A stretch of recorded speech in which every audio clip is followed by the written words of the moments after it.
Bam. Go ahead. Say, this is Victor Day, and you're watching the Break It Down show. This is Victor Day, and you were watching the Break It Down show. Yeah, man, I appreciate you coming on. Brad's going to join us here in a second. He'll be popping in, probably grabbing his coffee or something. The AI world is fascinating. Brad and I have talked a lot about the theory of it. We see the practical application. And I'm told all the time, the other day, Mark Zuckerberg told me that marketers were going to become obsolete. And every time I hear these things, I think, I don't know how that's going to happen. Marketing is not a repetitive process. Yes, you have to post. Yes, you have to make content. Yes, the content to some extent can be made, but the ads that we remember are done by ad agencies. They're brilliant, right? And that brilliance, I don't know if we're going to replace that with AI and what it can do, which is substantial. But all these predictions always seem to want to take out everybody except the engineer who designed these things. Yeah, I think there's always the human creativity part of it that AI can't replace. Whether it be ads, the same was for content. A lot of companies, a lot of media companies were trying um, AI models that could just write like humans and just write a quick news story and just get it published. But in any field, I think whether it be art, and same happened a lot with art as well. We have seen in the recent times, right? The Ghiblification trend happened, and before that, a lot of people were creating art on Midjourney, like just with a prompt. But that human touch, that human creativity side can never be replaced. And I think although AI models are great today, it still has a long way to go. Yeah. Brad, welcome to the show. We were just talking about how in the AI world, the other day we saw Mark Zuckerberg say, hey, we're going to replace all of the marketers because what they do is repetitive and easy. And I was like, what about Chiat Day and the people that make these great ads that are very hard to create? And so Victor and I were just talking about the brilliance in marketing, which the things that make things sticky. Like you can make something that mimics sticky, but it doesn't necessarily mean it'll be. And this is the whole affect effect argument too. Again, by the way, so when we look at AI and what AI can do, already incredible things. Images, we're all playing with that. Words, we're all playing with that. But that brilliance, that maker thing that we talk about, what are your thoughts on where we're headed with the maker space and how much AI really take over for a world class marketer? I don't think so. Well, first I'm going to check my mic. How am I, Pete? Yeah, you're good. Okay. Not too low, not too high. Not too low, not too high. A little bit of background noise from your air conditioner or whatever, but that's it. We're good. Oh, I should have turned that off. Okay. Sorry.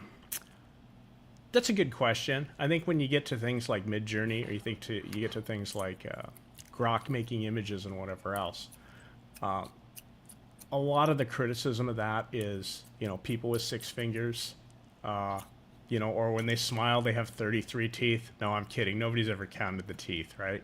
Yeah. But they do make a lot of egregious errors, and the errors are not going to be. You're not going to improve those with those algorithms, and I think that goes the same for text as well. I mean, you can train all you want. You can throw billions of dollars into developing better classifiers, but the classifier technology, the transformer technology, it still has its limits, and its limits are, what it does, not what we want it to do. So when you get to a question like, can you use it for marketing or whatever else? Well, I'll tell you what, I can use an error-prone Midjourney or an error-prone Grok image maker to make hilarious memes because I accept the mistakes. I roll with the mistakes. Can advertising roll with the mistakes? Can they make that like part of the message that yes, this is done with AI. It's obvious AI. It's obviously not done with a camera setup and real paid actors and whatever else. But can we kind of make it funny, right? If they can do that, sure. And if people accept that, sure. If that grates on people, you're not gonna be able to do that. Those tools they're gonna be prototyping tools. By the way, for prototyping anything, AI all the way, because the idea of a prototype is you're going to show it to a few people to get your idea across, right? Not to be the finished product or the finished art piece or whatever else, And then from there you can decide, hey, I'm going to spend $50,000 on this shoot, do it right, make a great commercial. Yeah, that's great. What are your thoughts, Victor, on what Brad said? No, I think he said it very rightly, and I mentioned the same as well. Um, I think although there's been a lot of training data lately that greatly captures the human nuance. There's still parts that human thought process, right, or that human instinct. I don't think that can be artificially created in any way, right? We do talk. We are definitely on the way to a future that is going to be great. The AI definitely increases productivity on a great level. It repeats those redundant tasks that pick someone's brain and can take time out of the day, but Mm. I don't think it can be a replacement for humans ever, whether it be, and especially in creative fields, it's really hard for a model to be that instinctive all the time, and and showcase that prowess. I think that human inside the human nuance is still gonna matter, and uh, it's gonna play a big part. I think what we are gonna see in the near future is that AI is enhancing our productivity, is helping make better content, whether it be ads, whether it be anything else. But yeah, as a replacement, I don't think so. Yeah. And I guess one of the things that's interesting, like when we have AI, and I kind of is just taking over our lives. Like every time I try to do something, like how do I use AI to make this thing faster or easier? I don't know that it does that yet, but I accept that it'll get better. But like if I'm going to make a proposal, it can give me a good start. I may end up in 1,000 different directions from that start to where you can't even tell I used AI. And I don't know that that improves my business, but it is becoming, we are being dragged along. And I guess the example I would use is Frank Stallone had a singing career playing music. And then his brother became hyper famous and kind of snatched his career as his rocket went off, right? And so we are being taken on a path that now we no longer can get off. The energy is going towards AI, robot taxis, robot drivers, this, which has inevitable outcomes that we can't understand yet.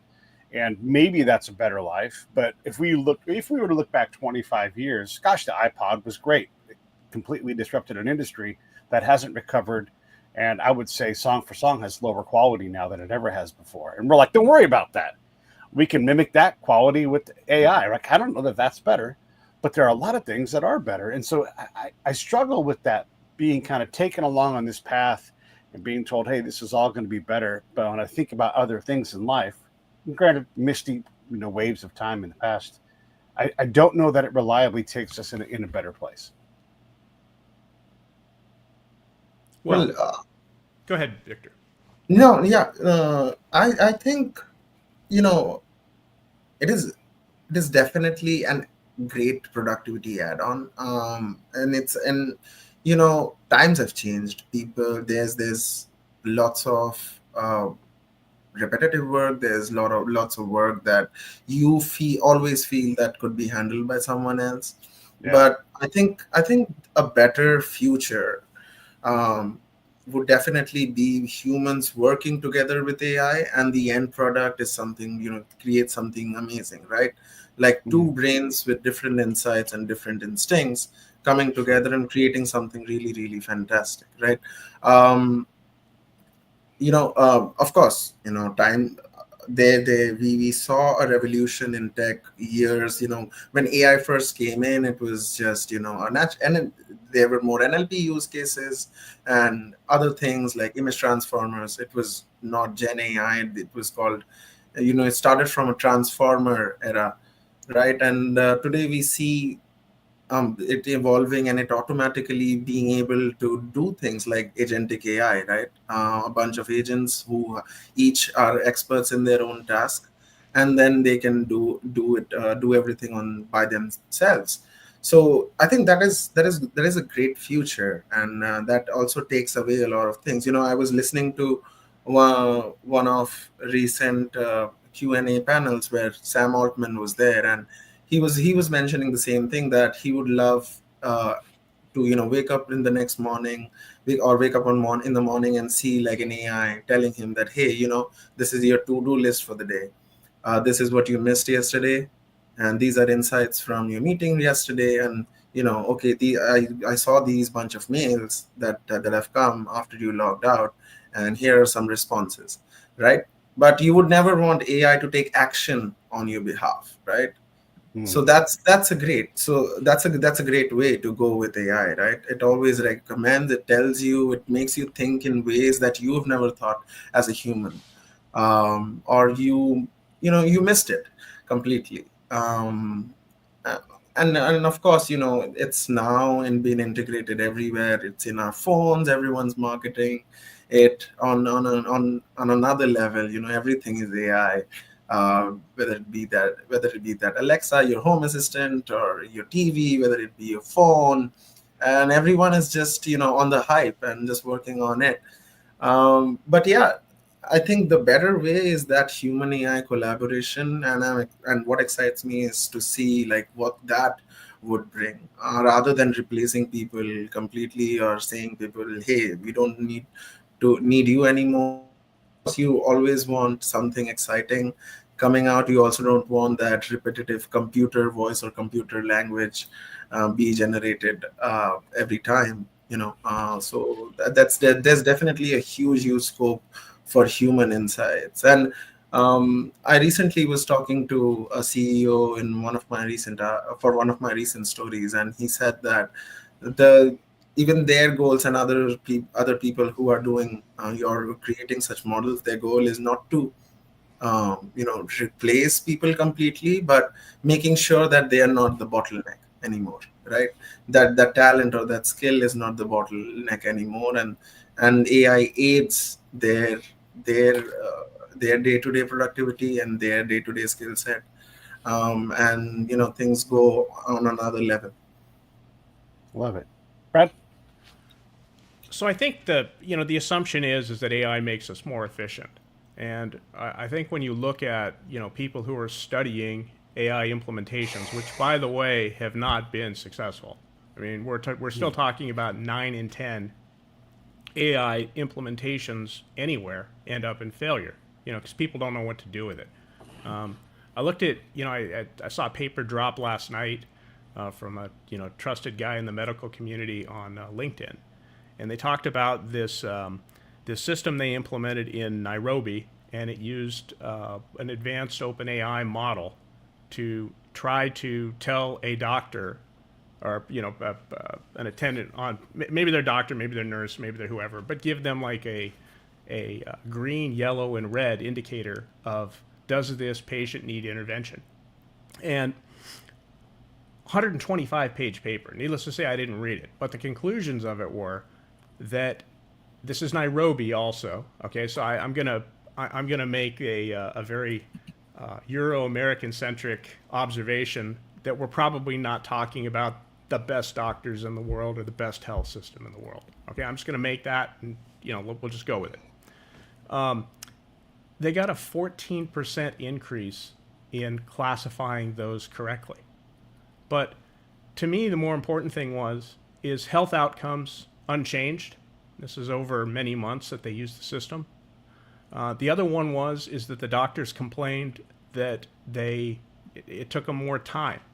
So as far as efficiency goes, like maybe not, and as far as effectiveness goes, on a big goal like health outcomes, which is what we should have our eyes focused on, not affecting it much. On a little goal like triage,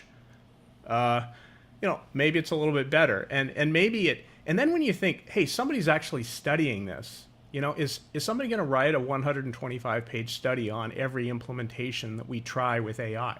And if they did, if we had people to do that, like basically time motion studies for any kind of integration of AI, how expensive would that be?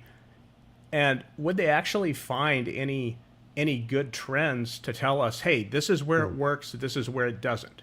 In fact, this is where I find myself with AI in general, is people come to me and they say, hey, I want to use AI for this. And my instinct is, LLMs aren't good for that. Well, they go and they do it anyway, and then it turns out it's not good for that. Pete ran into this. I sell this little device. It's called a Mojo. The Mojo. LLM for your living room. All right, it's two things to plug in, and you've got something that feels as knowledgeable as Grok or any of the OpenAI models. And knowledgeable, I just mean general knowledge. You could talk to it about different things. It's just not as annoyingly loquacious. That's how I would describe it. Pete threw a transcript from a podcast, from a previous version of this podcast, into the Mojo, and basically hung up my device. Okay. Well, then he threw it into Grok and had it summarized for him, and he gets back to me and he says, "Yeah, I can't use that summary either." That's true. That's true. So, and I admit my little device, it's a little Raspberry Pi. It doesn't have a GPU. If you throw 130,000 tokens at it, yeah, it's going to take 30 minutes to go and deal with that. It's going to look like it's not doing much. Well, at least 2 weeks ago when Pete did this, a couple of weeks, it's going to look like it's doing a lot of work and taking a lot of time doing it. But we do have that thing where, we sort of expect, you know what I call it? I call it the Burger King fallacy. And it's like, I put something into AI and I want it my way, right? And AI comes back with whatever it comes back with. It might not be my way. Here's another Pete example for you of that. He was trying to figure out the median baseball player debut in Major League Baseball history. This was a few months ago. And so this target moves over time, everybody. It moves. Because every debut it changes. The median is the middle. And so with each 2 debuts, it moves up 1. And so he instructed, I forget if it was Grok or ChatGPT, it doesn't really matter. He instructed it to go use baseball-reference.com to look through their data and figure this out. And of course, this is Pete trying to have it his way. And of course, it doesn't do that because it doesn't have access to live data and it wouldn't know how to access it anyway and access those debut dates and then calculate a median debut date. Nobody's ever asked for that. What it's relying on is that somebody might have written an article or something like that on the median debut date of players, which there aren't very many articles on. It might find that. It might work that into a construction of an answer. So it's not giving it your way, but it's not telling you, it's not giving it to you your way. So we find a lot of these problems with people assuming what they ask for, they're getting back. It's like, it's like, let me just put a bow on this. We often talk about collaborating with AI, where you give AI a chance to answer a question and then you check the answer. And we're checking the wrong thing. What we should be doing is checking the question. Okay, fair enough. And there's my bow. Okay. Thanks. Yeah, I mean, this is a challenge, right? And the one thing I'll ask, and Victor, you're at the heartbeat of this stuff with all the people you talk to in your line of work. We know that technology gets things wrong a lot, and those things die off, but we iterate, and the things that survive, Betamax, whether it's better or not, doesn't matter. It didn't survive. VHS did. Laserdiscs, kind of, but now we're nowhere near those things. We're at a totally new way of looking at this stuff. So how much of this is simply iteration, and what are your thoughts on Brad's general premise of these things don't do these things, and we don't study the in-depth at the level required to make statements like this is going to be better in general, whether it's productivity or efficiency. White papers are one thing, but the academic study of things, it usually lags behind by quite a ways, which would make it overcome by events in the technology world. So says Pete. OBE. No, yeah, I think I definitely relate with what Brad said, and I'll give a very funny example that happened to me recently, right? So I lost my umbrella at this restaurant. And when I came back home, I was like, oh my God, I think I forgot it at the restaurant, right?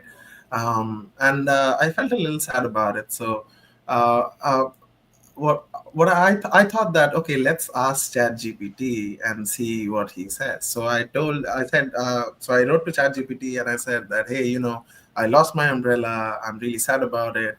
What do you think I should do? And it recommended me a bunch of things, saying like, you can journal, you can do this, and you can do that to, get over your sadness. And at the end, it said, do you want me to write a poem for the umbrella that you lost? So there could be such answers, right? And there's always been the big problem of hallucination with AI, right? As Brad also said, there's still a bunch of skewed data that these models rely on. Especially today's search engines like Perplexity. Many people think that these AI based search engines are giving me the a summary, such a right answers, but often even the answers are not up to the point or not exactly correct, right? And that has happened to me a bunch of times with Perplexity and a few other AI search engines, right? So that's the problem of hallucination always continues. And then there's also was this recent paper that we saw from Apple, right? That AI models are only pattern matching rather than reasoning throughout problems and giving you the correct We answers. sorry to With interrupt. We shouldn't need a paper for that. Like you should be able to. I deal with source code of an inference engine on a daily basis, Llama CPP. I customize it in order to make the Moja. But I'm not going to screen share right now, but I could demonstrate to you how the algorithm works, generating one token at a time, one random best enough token at a time. I can back up two tokens in the completion, have it start over from there, and you can see, hey, you get two different tokens the next time. Like that's actually what it's doing. There's no a priori reasoning. It's autocomplete. That's exactly what it. I mean, there shouldn't have to be a paper that says that. Yeah, Yeah. Go ahead, yeah. Vic.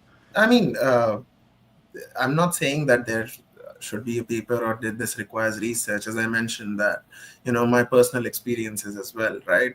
Uh, like I mentioned with the umbrella case, like it said something to me for the umbrella what it would say if you give it a prompt that, hey, someone passed away and I'm really sad about it, right? So that's the thing. I'm not saying that that definitely needs a paper or something like that, but the what happened with the paper is it got a lot more eyes, right? Yeah, this issue got a lot more eyes because that's a fact of today's society, that people trust papers more than experiences or someone saying it, right? So that's the thing. But yeah, I mean, what I was trying to say is that these things happen, and that paper not only validated it and brought that issue on a bigger scale, on a larger pedestal, right? For everyone to see and for everyone to understand that completely. Because if you see in the current market, there everyone is relying on the AI hype, right? AI has been marketed that it'll do this, it'll do that. There are big promises being made, and what that paper did was it came at a certain time. Of course, there doesn't need to be a paper, but it came at a certain time that it brought those expectations back to the ground for everyone, and there were a lot more conversations happened, right? So that was the good part, right? So yeah, I mean, there's always problem. These models are never perfect. I know for a fact that many people also rely on ChatGPT, and I wrote a story about this, that many people rely, whether it be ChatGPT or Grok, for medical advices as well. I'm feeling sick, what should I do? 2 p.m. at night, right? And it gives like a vague response that people think that, hey, it's model, it has all the data, so it must be right, right? And that's an issue, right? That's hazardous for someone who like takes that advice and starts doing that. And in one of the stories, that's what I explored, and I talked to a real doctor, and he said that this can lead to massive accidents. So Did they you say the know same about WebMD back in the day? what. Did they say the same about WebMD back in the day? Yeah, of course. I mean, the you should always rely on a real doctor rather Yeah. than you becoming the doctor. going on Google and going to asking Dr. Google or Dr. ChatGPT for advice. There are real people out there who have that experience, and there are real people who are living and breathing on how to mitigate such cases every day, right? Victor, a follow up question for you. How much do you think the let's talk about this reliance on medical advice given by ChatGPT. How much do you think that the chat interface, the back and forth, the I talk and then you talk, and then I talk and then you talk, how much do you think that contributes to somebody's sense of they're talking to an expert? And the reason I ask that is because I've come to the conclusion that chat is an abomination, and I don't use the word lightly. Mhm. As I've demonstrated on Break It Down show before, I mean, you're a busy guy. You haven't watched all Pete's episodes. They're all good, every one of them.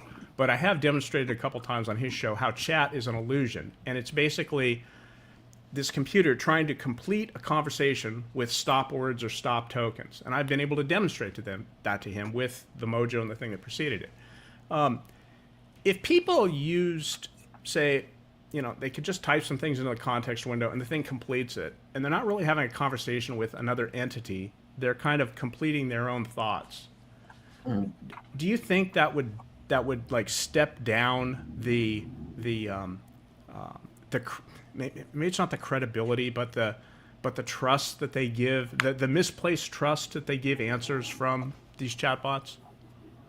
Yeah, I mean, of course, first of all, me personally, I wouldn't rely on such things, right? Right. I would definitely go to someone who's an expert in their case, right? Or an expert in their field for advice. The other thing that I think it's important to remember is these are products for customer satisfaction. Mm-hmm. Okay.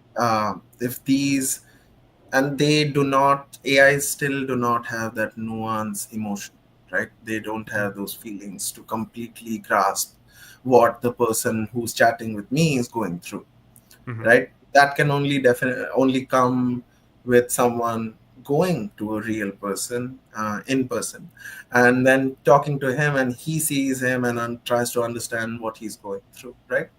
So, even with Chat GPT, you will see that a lot of time it acts as a yes man rather than Yeah. anything. It just wants you to give a response that you're satisfied with, and you close the chat. And I have noticed that on multiple cases, on with every chatbot, right? Whether it be Grok, whether it be ChatGPT, whether it be something else.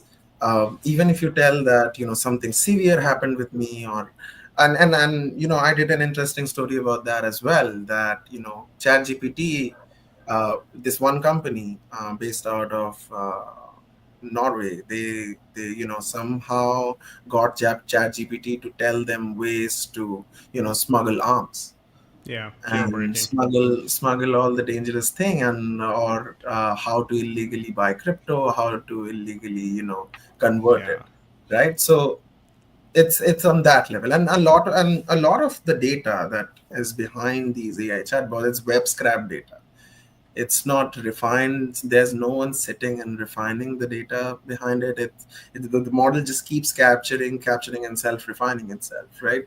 Although yes, the quality of output, and there are engineers who always refine the quality of output, but there's so much data scrapped into it, and it just auto refines and stores in within itself, that of course it's not always right. And it can give very vague answers. But the other thing that has been happening in the society today, if you think about it, is the times are so, and people are somewhere or the other, there's a part of them that is depressed or doesn't want to be that open, Mm. that they would think that, hey, you know what, rather than me going in person, I just ask this chatbot and see what happens. And once they find that semi-perfect reply, they think that, okay, this is it, and I think I've cracked it, and they're like, okay, I'm good with it. But these chatbots just want to give you that, just want to take you to a level of satisfaction in through these chats, that at the end you say, okay, I think I got what I was looking for. and now I'll just close it, and that's customer satisfaction, right? And you would come back to it again and again and again, right? So that's the goal, to keep you hooked. And it's like a friend who just is okay with every wrong you do. I think it's funny you mentioned that. You're kind of bringing it back almost to like chatbots as old school customer service. Like, how long is it taking you to close out this issue and have the customer leave and give you 5 stars, right? I mean, this is a metric that they use with call centers. One of the funny things to me is it's been addressed a few times by various people at OpenAI as to whether it's okay to thank your chatbot or be polite, because those cost Yeah. tokens, right? I mean, no, but then I think the last time Sam said something about it, it was like, yeah, it costs us $20 million a year for people to Yeah. say thank you to the chatbot. But if that makes you feel better, it's $20 million we'll absorb, which is like the silliest thing to me. But okay, I mean, it's an interesting thing to talk about. Yeah. Even the smallest, biggest responses are causing a havoc in the back end, right? And if you remember, he also tweeted that there's such usage of the image generator as well, with the giblification trend, that it is literally melting the GPUs, Mm-hmm. right?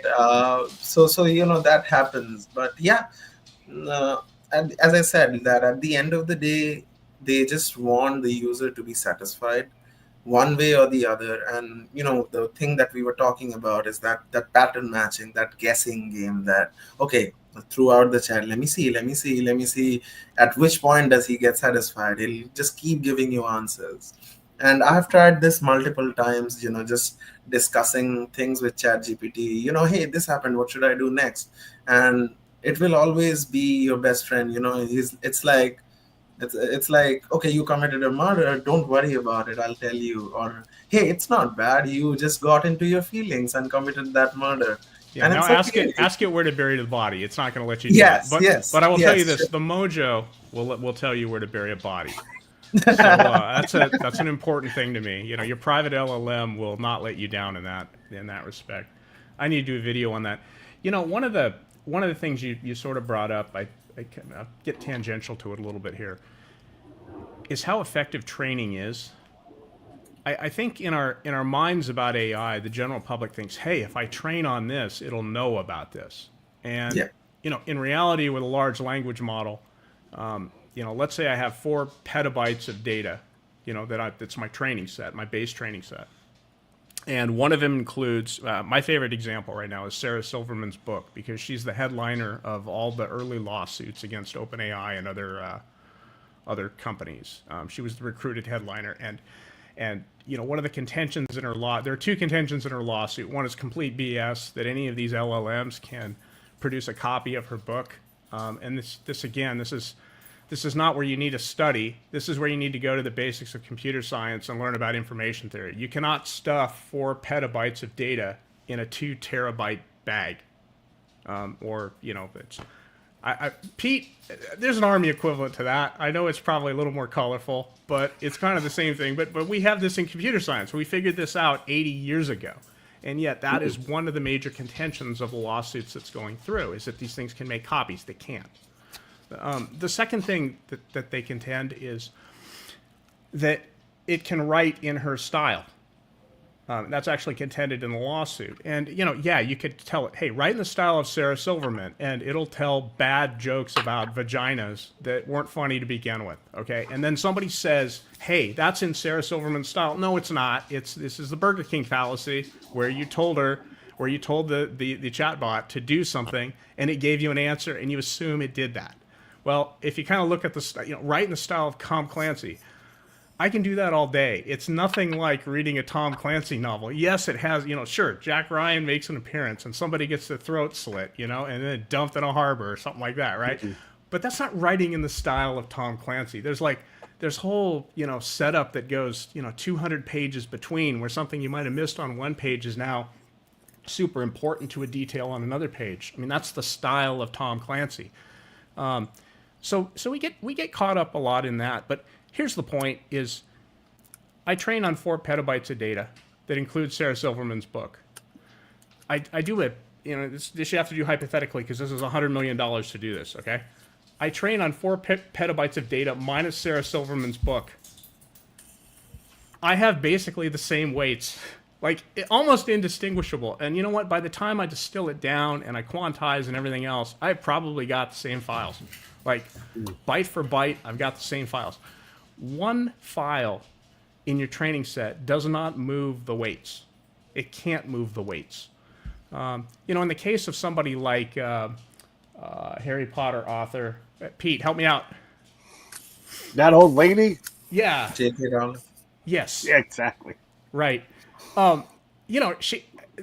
There's a lot of discussion about her books online, so there's a lot more things that can move the weights. There's actual review. There's reviews and literature of her characters. There's papers. There's chats. There's fan groups. There's everything that can move the weights because that's a lot of data about those particular subjects. Now, can you write a can a chatbot write a book in the style of her? No. You can ask it to. It'll spit something out. Is that in her style? Nobody in the world that's familiar with her style is going to say, "Yeah, you nailed it." It's just not going to happen. Yeah. And I think. Yeah. Sorry. Oh no. So I just that we overestimate what training does. Yeah. No, and I think it can never, as I said, it can never replicate that. I think, and I covered this in another story. There was this platform called Spines, which made a lot of buzz in the market. It's a AI platform that can help generate that uses AI to generate books, right? Mm-hmm. So let's say you know nothing about writing books and you go to their platform, take a subscription, and the AI model, you can just tell a vague idea to the AI model and it will just generate a book in a fiction. You can describe styles, you can describe writing styles, you can describe the genre, and it also generates a cover for you. But even that that platform made a lot of noise at first, but there was also a discussion, and it got on a huge outrage on Blue Sky, where real authors who put in their hard work to write every word, to think through angles in their story, or create a character, a protagonist with these deep layers, and they were there was a huge outrage that how can an AI model replicate this. And what if the answer? See, this is the funny thing: is what if the answer is it can't? That is the answer, right? But at the same time, the outrage that brews among creatives about, oh, it trained on my stuff and nobody paid me. That's I get the sentiment, right? But at the same time, we don't have a legal framework where it's required to pay you. It's very similar to every time certainly with Trump, every time he runs for president, he does his rallies and he'll play some song and some artist will get completely bent out of shape. He didn't get permission to play our song at his rally. He doesn't need permission.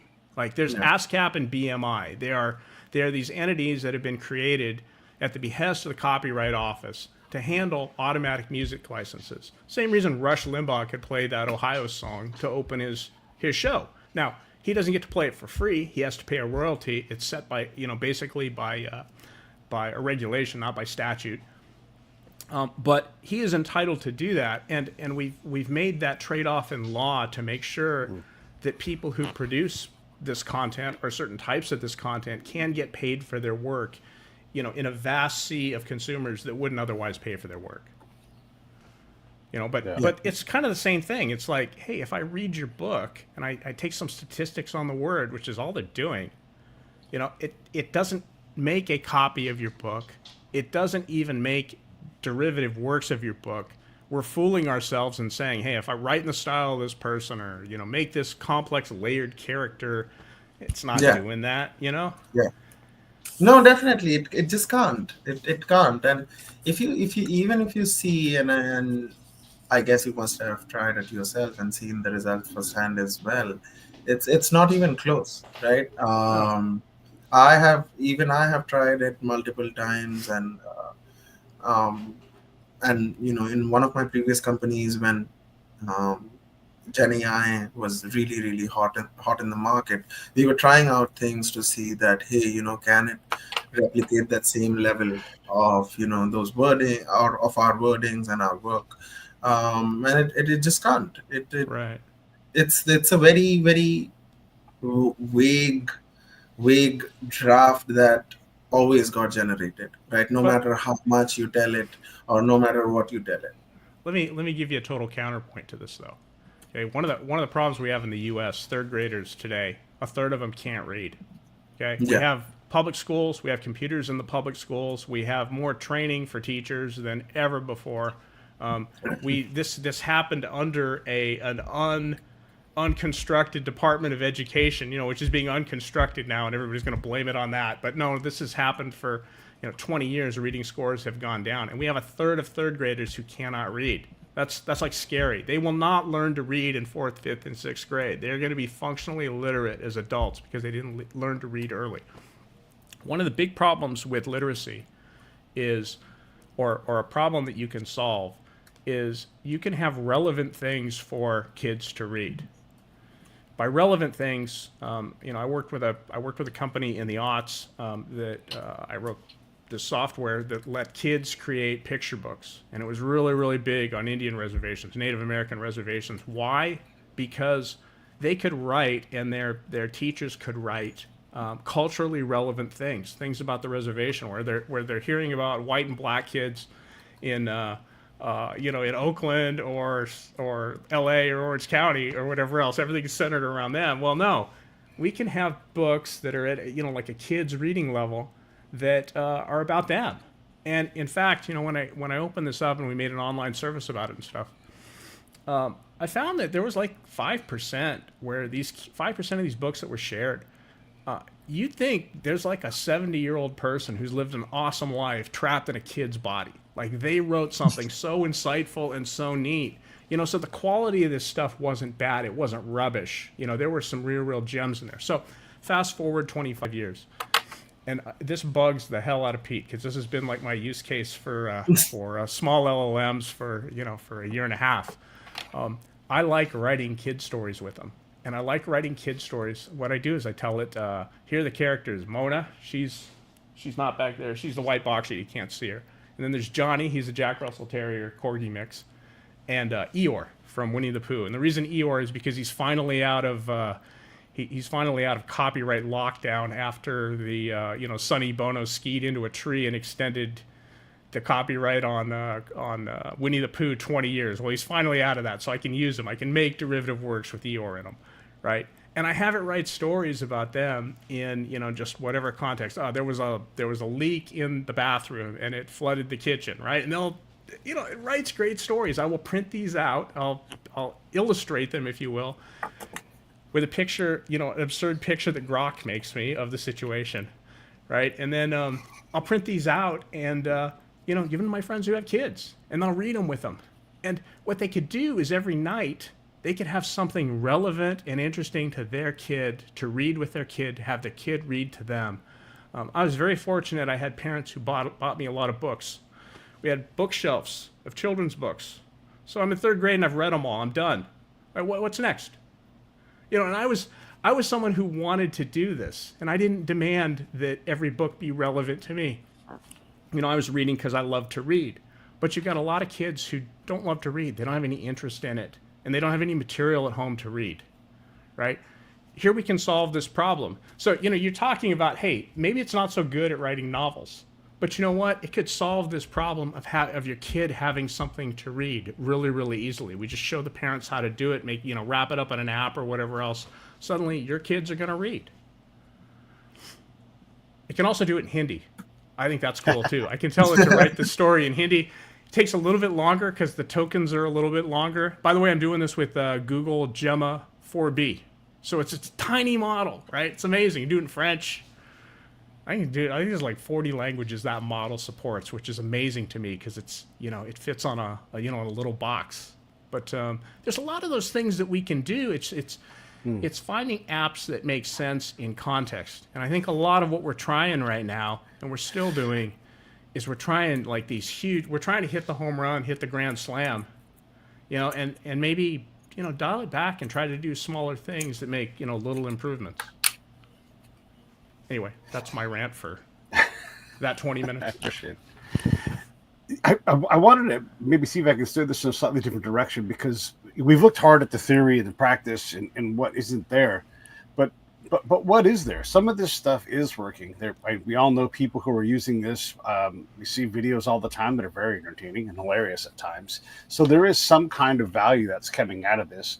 When Apple looks ahead, or Waymo when they look ahead, because Waymo right now is doing big things, but they have to keep going forward. What do you see in the marketplace, Victor? Like what sticks with you is like, hey, that's clever, that might work. Yeah. Well, I have had a lot of discussions with CEOs, and um, whether it be in person, or of course, also get pitches a lot of time, and I get invited to these online demos, right? Where I'm also given access to a particular platform. I think I've seen a few great things come out as well. Like there's this one company called Kitsugi out of San Francisco, and the AI can detect a person's depression symptoms from a 7 minute voice clip. This for 7 second voice clip, not 7 minutes. Mm. That would be too long. So sorry, 7 second voice clip, right? And give you the initial insights for screening, and also provide the doctor with a few points, what the AI found, and then it leaves to the doctor, right? So how Um, how sound is that?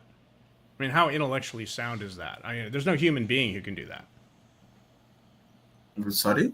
Well, I mean, like this would be my question with a lot of these, these moonshot projects. Is like 7 seconds of my audio, and you could tell what's going on with me today.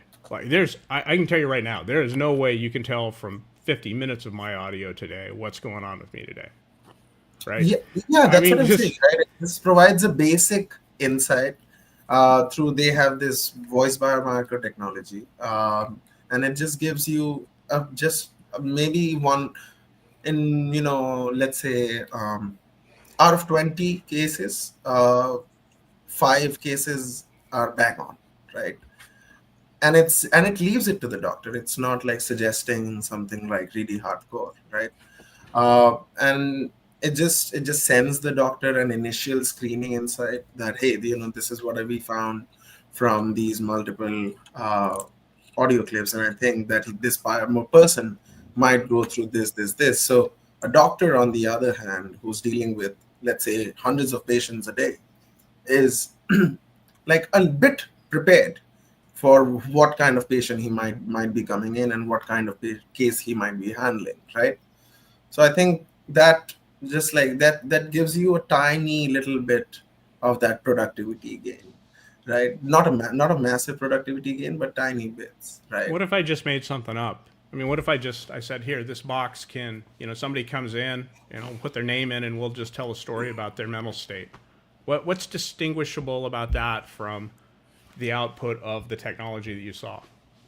See, I think it gets uh to I think it gets to the trust issue about, how academically, or not academically, forget academics, how intellectually rigorous some of these solutions are. yeah, yeah, no, I think the accuracy is, I think, for the platform, I think it was still around 95% when I saw it. But I think these little productivity gains is what it is all about, and what the future should always be, right? I do not want the AI to take over the world. I always would want a human reliance, right? You must have seen many content creators are also trying, like, podcasts with AI characters, right? That's Yeah, just bland and no fun, right? yeah. I would always want that human touch, right? But you know somewhere or the other, a little productivity gain and combined with the human insight and combined with the human expertise is a future that I would want. As I said, that you know, you wouldn't want an AI to take actions on your behalf, right? You would hate it. But isn't that And what agentic is all about? agentic is not, you know, it's not taking actions on your behalf. I It's mean, doing the agentic literally means acting like an agent. You know, acting acting like a what bunch of agents acting together and collaborating, right? It does give you that completion on small tasks, but an ideal AI or an ideal architecture, it's not, you know, acting on your behalf. It always at the end, it always recommends you that, hey, you know, this is what we did. Okay, let's say that with the bunch of 10 agents, this is what we did, and this is what we recommend. You want me to go ahead with it. so So this is that cool because that it's human element is still maintained, and even in agentic. probably the best example of agentic going rogue, if you will, of the past couple days is, was it Resplit? It's a Yeah. vibe Okay. Yeah. coding it's a vibe Yeah. That coding database. yeah. And Yes. the guy asked it to do something and it deleted his production database, right? Yes. And then said it couldn't recover it and everything else. Well, I mean, you know, that's kind of what you want agents to do, is you want them to do these things. You just don't want them to do the wrong things, you know. And Yeah. I think we're definitely past the point where they're not doing things. They're more than recommending things, and then we're looking at what they're recommending and then taking that action ourselves. We are hoping that they will do these things because that will save us a lot of work. Like, you know, if it can manage a database correctly, it saves them from having to do all of the database things that can take up a whole lot of time and development. You know, maybe even hire a DBA if it's super complicated, or outsource it to a company that specializes in database. That's not cheap. You know, so we're not hoping that it'll just recommend what to do. We're really hoping it'll do the thing, but just not do the wrong thing. Pete, Yeah. you But Pete, your first encounter with agentic, I think, was the Matthew McConaughey commercial. And Yeah, it's ridiculous. It's ridiculous. so But you know, what is ridiculous yeah. about it? What's ridiculous about it? Well, look, the premise of the commercial that I saw was that Matthew McConaughey went to a haberdasher who dressed him to look like a pimp party pimp, you know, velvet and purple and all these things. And look, haberdashers don't do that, and so it's just a silly example of something. But for me, I'm like, oh, agents aren't doing serious business because that doesn't help. I guess the thing that I really want to cover here before we wrap this up, because this is really interesting to me, the conversation. I know it's challenging for you guys to have to kind of sort out how these things work, and I appreciate both of you doing this. But it sounds like we all need to get licenses to learn how to drive AI. You know, like if I'm going to have these agents in charge of me, I need to do a better job because I'm certainly not reading the white papers, and apparently there aren't enough academic papers. We've seen a lot of failure. I don't know that we all understand that, and so you know, we do have this implicit trust, and so it might give me a choice. Would you like me to do this? I don't know fuck all if it should or not because I don't know how to drive this car, right? And so do how does someone on the user end, and by the way, let's just say this openly, honestly, Apple is not going to get into, Waymo is not going to get into, Google is not going to get into the AI business to lose money. They want to draw our attention. They want to give us something that we get addicted to so that we use it all the time. Like that is part of how all this stuff works.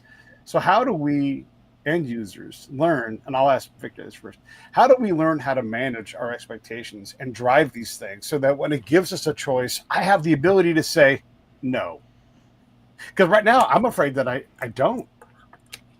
yeah, yeah, no, of course it can be overwhelming, but just personal opinion here. I think at the end of the day, go with every user, everyone using AI should go with their own instinct first, and their own ways of, you know, understanding or researching things uh, before, you know, just completely or blindly saying yes to whatever an AI says, right?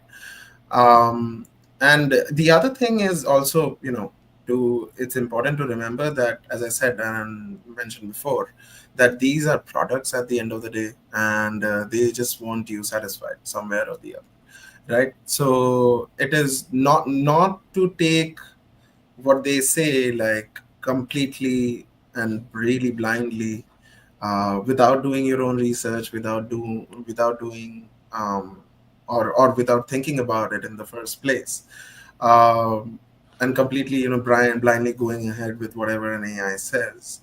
And I think the other thing also, I think it's gone becoming important in this new era, is I think everyone should also learn prompt engineering, a little bit of, or maybe a little bit of understanding of prompting, how it can help, how it can help you achieve with tasks, and makes you think a little differently when AI gives you the output, is what my opinion is. In many of my stories, AI has recommended things where it has made me, where I have not like completely taken that advice, but I've gone like, hey, this is something that I need to think about, or hey, that's a great example, or that's a great suggestion. Let me think about it, and then do your own research, right? So I think it should be 30% or 40% AI, and 70% of your past experiences, and your gut instinct. Yeah. And then how? I don't. This might be challenging. This is me actually asking you, how long will that ratio hold, or do we have to always be looking at this to really develop mastery? It's one thing to say I'm a master of prompts, right? but Yeah. but to get to somewhere where you really understand the capability of the thing, like if I ask a screwdriver, a flat bladed screwdriver, to unscrew a Phillips head screw, I can get that done, but it sure as Hmm. shit is the wrong tool for the job, right? Yeah. I can take a hammer and drive that same screw into wood. It'll get the job done, but it sure as shit is the wrong tool. Yeah. So will that? Do you think that? I know you don't have to actually know this, right? This is a silly question, but will Yeah. that ratio? Do you think will that ratio hold over time, or are we have to always going to have to try to keep ahead of these things so we can know when to say no to something? I don't think that you have to always like keep ahead of it. What I think is that, um, somewhere or the other, um, it's important to, sorry, I lost my train of thought here. Mm-hmm. But what I think is that we are getting busy over the time, right? People Yeah. don't have time. The time is getting less and less. We want to do a bunch of things in a short amount of time, whether it be like, let's say, your podcast, thinking about ideas for your next podcast, whether it be me writing stories, whether it be someone writing code, and he has to think something different with a new update, right? So the time Yeah. span is getting shorter and shorter. The expectations are getting higher and higher, right? So just like take whatever AI recommends, or whatever work that you are doing with AI or these systems, with just a pinch of salt. And I don't think there's any need to keep up with things. Just like, let's say I love ChatGPT or I love Grok. If you Mm. love a particular chatbot, it's important to keep interacting with it, see what kind of responses you give, or see what kind of results you get, and then master that over time. And I think that is enough. I don't think Yeah. there's a need to learn everything and a need to learn and understand everything. We are already a lot busy in our lives, and just Yes. use it wherever, use these tools wherever possible. If you want to create an image, yeah, go to Midjourney, see examples of how others are creating, and create it. And over the time, when you start using the platform, you yourself would learn automatically, right? Yeah. But still, I think that it's also essential for every user to have a stance that, hey, I will only rely on AI this much, and Yeah. I am better than AI. You have to keep having that belief that although it's an AI, I think I know a little bit more than it, right? Yeah. And not lose that thought. Well, like, no matter how many AI tools you're using, right? Yeah. You should be confident. One should be confident on themselves, and yeah, of course. And I always believe that humans are better than AI, and of course will be better than AI, whether it be anything or everything. And just use it as a tool, helpful. It's on your phone, asking directions, your recommendations. Things happen quickly, right? So those Yeah. little productivity gains that saves me a few minutes, I think that should be the most of it, and that's how AI should be looked at. Man, I love it. I love this whole conversation. By the way, I just tapped into my Momojo personal LLM device that Brad made for me, and I said, "Should I have Victor Day back on the show?" And it said, "I recommend that you do." And so I'm going to say that. No, it's a little bit of a joke, but no, seriously though, I did enjoy the chat. It's challenging for me to understand this, and you guys are both really candid with how you see this, and it's not just roses and cake. There's a lot of stuff to deal with, and you guys are making it attainable. So to the both of you, I really appreciate you guys So taking the time Pete, to it's have this not chat. not only is it not just roses and cake, it's also not total disaster. Yeah, yeah, right. But That's what I'm but getting at, right? Yeah, there is a lot of discernment that's required, and it's human discernment, yeah, not not marketing discernment, not well, a computer doing it. It is you yeah. looking at, is this getting me the result that I asked for? Gotcha. Good. And anything in closing before we wrap this up, Brandon? I'm going to Thank give you you very one much. thing, Pete. Okay. You asked Yeah, about a license to use AI. So you're not yeah. going to go to the DMV AI. Okay, that's Right. not going Okay. to Of happen. course. However, Yes. yesterday this dude showed up on my LinkedIn and he's founded many companies. And he started a company this week that is going to pre-qualify candidates for large corporate customers for jobs on whether they know how to collaborate with AI. They've got testing for engineers, they've got testing for managers, they've got even Oh, there a it is. course for a That's a CEO. product. Yeah. Yeah. I mean, look, Pete, this is where we're going with this. You're going to have to know how to collaborate with AI, the recommended way in order to get a job. You're going to have to know how to collaborate with AI in order to get through the self checkout line at Lowe's, Right. which we were just in the Yeah. other day, and you're like, F this, right? And Yeah. then you're also going to have to I know was. how to collaborate with AI in order to adopt the dog, like Mona back Yeah. there, All right? right. Good. You're That's going to good. have to do I don't this. want to. I don't All want right. to take too much Yeah. of Victor's It's time, time. man. So I appreciate that. Victor, thank you again very much. Anything in closing? And again, thanks, man. I'd love to have you back on. I hope you say yes to that. But thank you very much. Any final word? Yes, no, I would love to be back. Thank you so much for having me, Pete. And it was great, having this discussion with Brad. Just a closing thought. Many people think using AI is taboo. I would just like to say that there's nothing to be shy about it, or Mm-hmm. nothing. There's nothing bad about using AI, but it's also not, completely depending on AI is bad. But there's nothing wrong using AI for these short gains. Yeah. And I think, of course, times are changing. People have a lot to do, and of course, in the era of smartphones, you won't like to use a QWERTY keypad phone.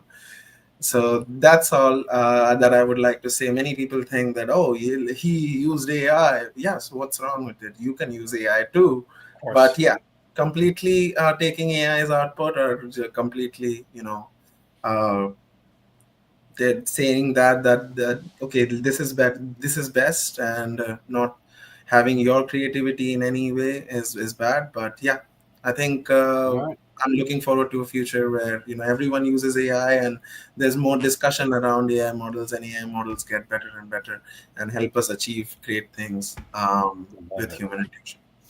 That's fantastic. I'll say goodbye to you both off mic. Let me say goodbye to everybody else. Hey, everybody. I actually have a show in about an hour with another great author you're going to love. So make sure you check back in. Definitely like and subscribe. Do I need to tell you guys that? Do I really need to do a call of action? Nah, you guys just have a good time. We'll all figure it out. All right. Goodbye, everybody. I'll see you in an hour, and hang on, you two.